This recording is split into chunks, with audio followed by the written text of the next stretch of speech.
Hello and welcome to BYJU'S Exam Prep IAS. Welcome to the daily quiz discussion for the 12th of June 2022.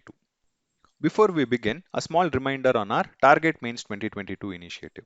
Please note, this initiative is scheduled to start from tomorrow, that is the 13th of June at 7:30 p.m.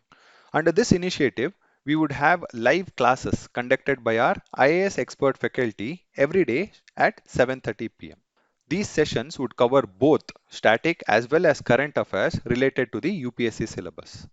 Additionally, there would also be an answer writing platform available, under which aspirants would be allowed to upload their written answers. The same would be evaluated and model answers provided for. Please note, this initiative would be available for the first 2 days on our YouTube channel, but the subsequent sessions would be accessible only through our BYJU'S Exam Prep app. So to be part of this initiative, please do download the app, the link to which you can find in the description box below. Beginning with the first question of the day, which reads, which of the following statements is or are correct with respect to Alluri Sitaram Raju? There are two question statements given here. The first one reads, he led the Rampa Rebellion opposing the enactment of the 1882 Madras Forest Act. The second statement reads, he was inspired by the non-cooperation movement and persuaded people to wear khadi. Please have a look at the options. Now, what is the context? This article from the PIB notes the Union Minister of Culture, Sri G. Kishan Reddy, visiting Andhra Pradesh to review the preparations for the commemoration of the 125th birth anniversary of Sri Alluri Sitaram Raju. In this context, let us understand some of the major contributions of the revolutionary freedom fighter Sri Alluri Sitaram Raju. Alluri Sitaram Raju was born in the present state of Andhra Pradesh. He is best known for having led the Rampa Rebellion. This rebellion aimed to oppose the British Raj implementation of the 1882 Madras Forest Act. Note, this 1882 Madras Forest Act limited tribal freedom of movement within the forest and also their practice of traditional Podu agricultural method. Podu was a form of shifting cultivation. The Rampa Rebellion was one of the most intense uprisings against the British. Alluri Sitaram Raju led guerrilla warfare against the British Raj. He was also popularly referred to as the Manyam Virudu. Coming back to the question. Note, the first statement is correct. Consider the second statement. Alluri Sitaram Raju was indeed inspired by the non-cooperation movement and he persuaded people to wear khadi in support of the movement. Please note the time frame. Rampa Rebellion was between 1922 to 24, whereas non-cooperation movement is between 1920 to 22. On various occasions, Alluri Sitaram Raju is believed to have praised Mahatma Gandhi and his movement. However, he differed with Gandhi on the use of non-violence as a tool against the British. The second statement is also correct. Since the question asks for the correct statements, the answer to this question would be option C, both 1 and 2. Moving on to the second question, which reads, which of the following statements is or are correct with respect to zonal councils in India? There are three statements given here. The first one reads, the zonal councils are constitutional bodies provided for under Article 263 of the Indian Constitution. Second statement reads, Union Home Minister is the common chairman of the zonal councils. The third statement reads, the Union Territory of Lakshadweep is a member of the Western Zonal Council. Please have a look at the options. What is the context?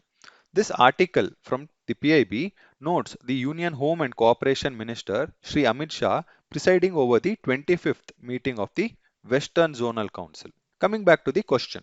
Zonal councils are not constitutional bodies, they are statutory bodies. They were set up with the backing of the States Reorganization Act of 1956. Note, Article 263 provides for the formation of interstate councils. These are different from the zonal council. So statement 1 is wrong. The second statement is correct. That is, the Union Home Minister is the common chairman of all the zonal councils. Also note, the Chief Minister of States in the zone serve as Vice Chairman by rotation. They hold office of 1 year at a time. Second statement is correct. Now consider the third statement. This statement is wrong. Why? Because the Union Territory of Lakshadweep is not a member of the Western Zonal Council. In fact, the Union Territories of Andaman and Nicobar as well as Lakshadweep are not members of any zonal council. They are presently special invitees to the Southern Zonal Council. Since the question asks for the correct statement, the answer to this question would be option B, 2 only.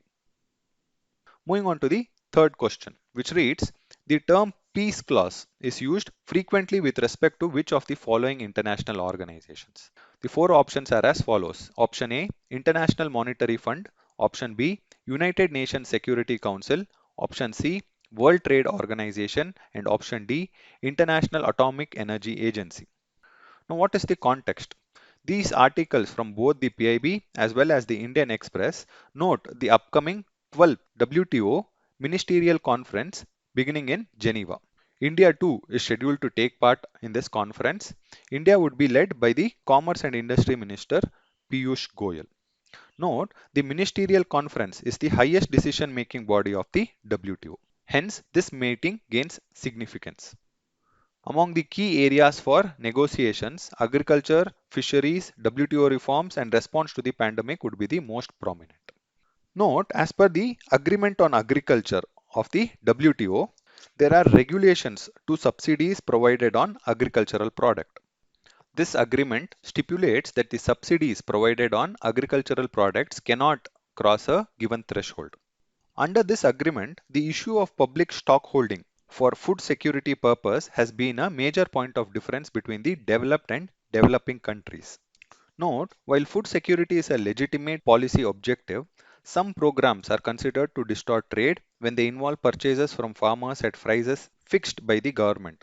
These prices are often referred to as the supported or administered prices.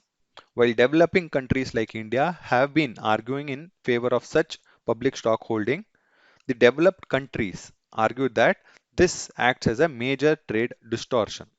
In order to strike a compromise between these two opposing views, the ministerial conference held at Bali in 2013 came up with the Bali Peace Clause. As per the provisions of this Bali Peace Clause, the member countries should exercise due restraint on raising disputes against public stockholding programs in developing countries, even if the countries' agreed limits for trade distorting domestic support were breached. Coming back to the question, from our discussion, it becomes clear that the answer to this question is option C, World Trade Organization. Moving on to the fourth question. It reads, which of the following countries is not part of the Five Eyes Alliance? The options are as follows. A, Canada, B, Japan, C, Australia, and D, New Zealand. Now, what is the context? This article from today's The Hindu notes the upcoming plenary session of the FATA, that is, the Financial Action Task Force. This session is expected to look into the demand of Pakistan to drop it from the grey list. The article notes the good chances of Pakistan being dropped from the grey list of the FATF, given that US and its allies, including the Five Eyes, supporting the process of removing Pakistan from the grey list. Five Eyes Alliance is an intelligence sharing alliance including the countries of Australia, Canada, New Zealand, United Kingdom and the US. The Five Eyes Alliance traces its origin to the World War II era. Coming back to the question, the answer would be option B because Japan is not a part of the Five Eyes Alliance. Moving on to the last question of the day. This is a question from the UPSC 2019 GS Paper 1. The question reads, RNA interference technology has gained popularity in the last few years. Why? 1. It is used in developing gene silencing therapies. 2. It can be used in developing therapies for the treatment of cancer. 3. It can be used to develop hormone replacement therapies. And 4. It can be used to produce crop plants that are resistant to viral pathogens. Select the correct answer using the code given below. Please have a look at the options. Now, first of all, let's understand what we mean by RNA interference technology. RNA interference technology is a process in which RNA molecules inhibit expression or translation by neutralizing targeted mRNA molecules. This technology is finding increasing use both in medical and non-medical segments as well. In the medical segment, RNAi technology is used in developing gene silencing therapies. Under this, the technology is used to inhibit protein synthesis in target cells using the double-stranded RNA. Also note, the RNAi technology can be used in developing therapies for the treatment of cancer also. It is found that it can be used to inhibit tumor growth by targeting cancer-related genes. RNAi technology has nothing to do with the hormone replacement therapy. Now, what do we mean by hormone replacement therapy? It is used as a treatment to relieve symptoms of menopause in women. It replaces those hormones that are at lower level by supplementing their quantity. When it comes to the non-medical applications of RNAi technology, it can be used to produce crop plants that are resistant to viral pathogens as well as fungi and other pests. So the statement 4 is correct. Hence, the answer to this question would be option A, 1, 2 and 4. Moving on to the fact of the day, James Webb Telescope. What is the context? This article from today's The Hindu notes the James Webb Space Telescope having been hit by a micrometeoroid. This micrometeoroid has struck one of the telescope's primary mirror segments. In this context, let's understand a few salient aspects related to the James Webb Telescope. This is a space-based telescope. It is the most powerful telescope ever launched into space. It is a product of the joint collaboration between NASA, European Space Agency as well as the Canadian Space Agency. It aims to replace the Hubble Space Telescope.